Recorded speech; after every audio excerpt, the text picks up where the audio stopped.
hell. It's BaseTradeTV.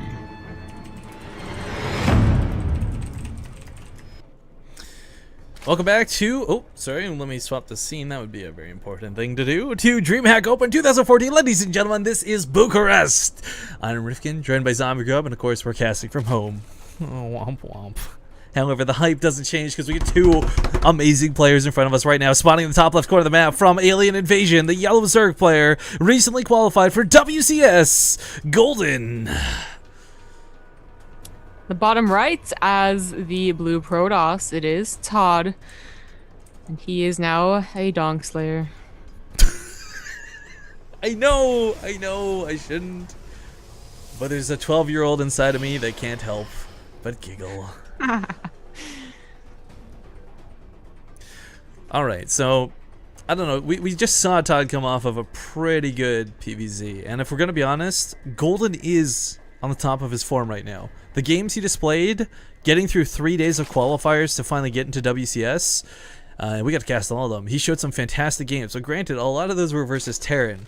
So I couldn't speak much about his versus Protoss at the moment. But I can guarantee you, if he plays Protoss, like against Protoss, half as well as he plays against Terran, ToD should worry. I wouldn't go as far as to say Golden is like better than J-Dong or anything like that, guys. But Golden is doing really well lately, and his results have just spoken leaps and bounds. Well, you know, ToD has a very unique PvZ style. He depends, I mean, as you saw, he depends a lot on Blink Stalkers. Now, the all-in we saw didn't really work, but when he took it to the mid and late game, he would always find a way to be so active with them that it would work. I just feel too like the Blink Stalker thing, I don't know, I'm not a Zerg player. Don't get me wrong. I'm Terran, but I've seen a lot of Zerg players shut down Blink Stalkers with Fungal, and we have yet to see a single Fungal growth today. I think it was just like that's why I'm really like excited to see Golden. J-Dong, well, a great player, great mechanics, and you know, one day he's always gonna have really great game sense.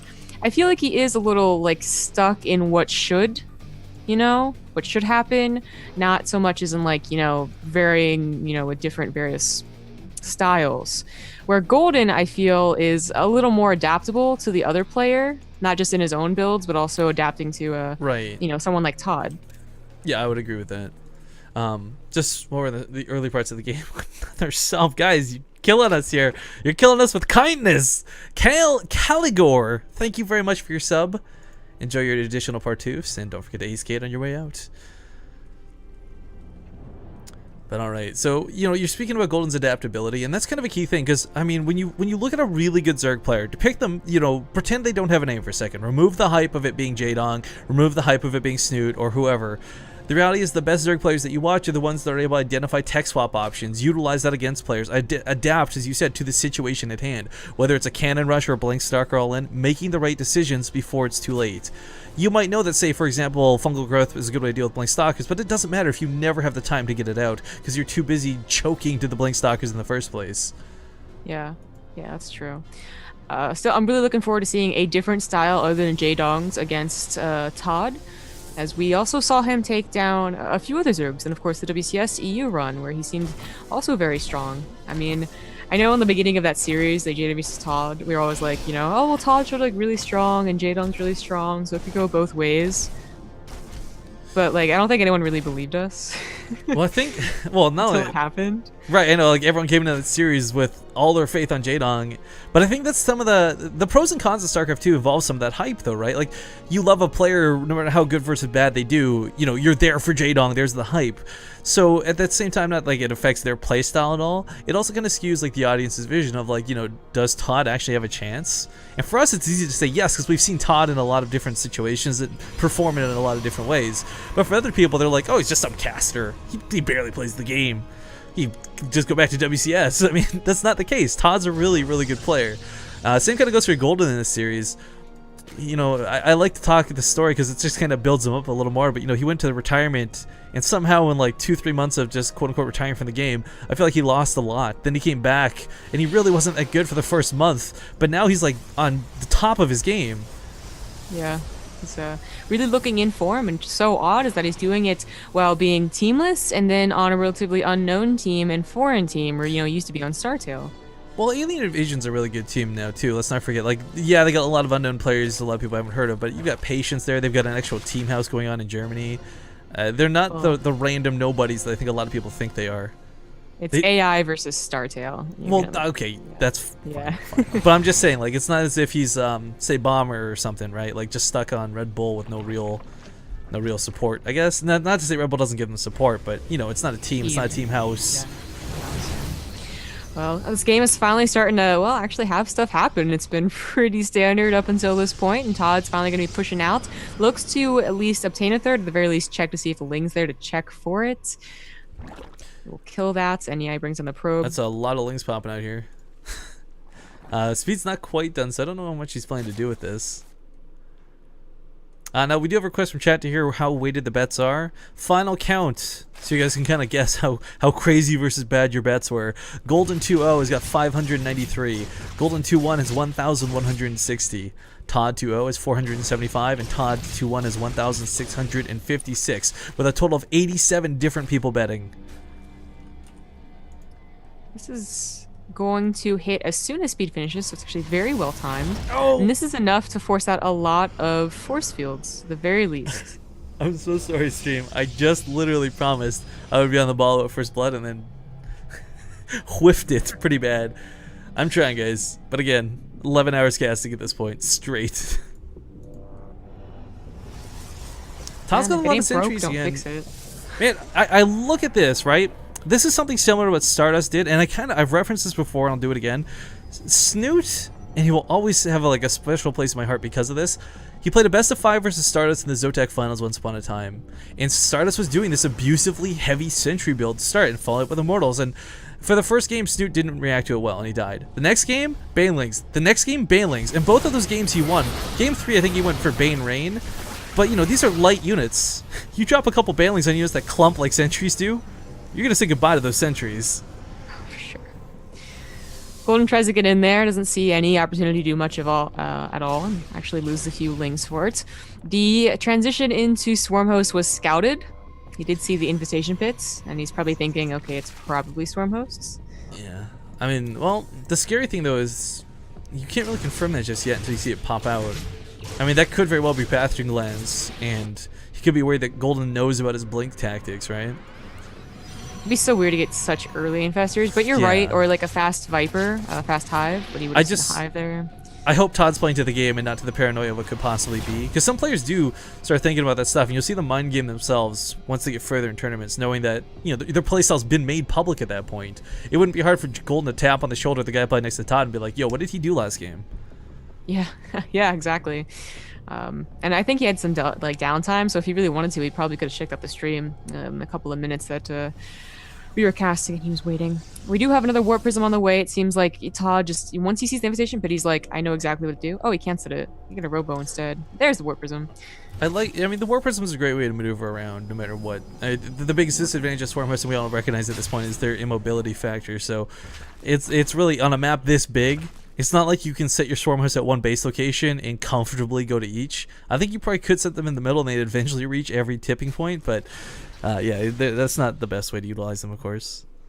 Yeah.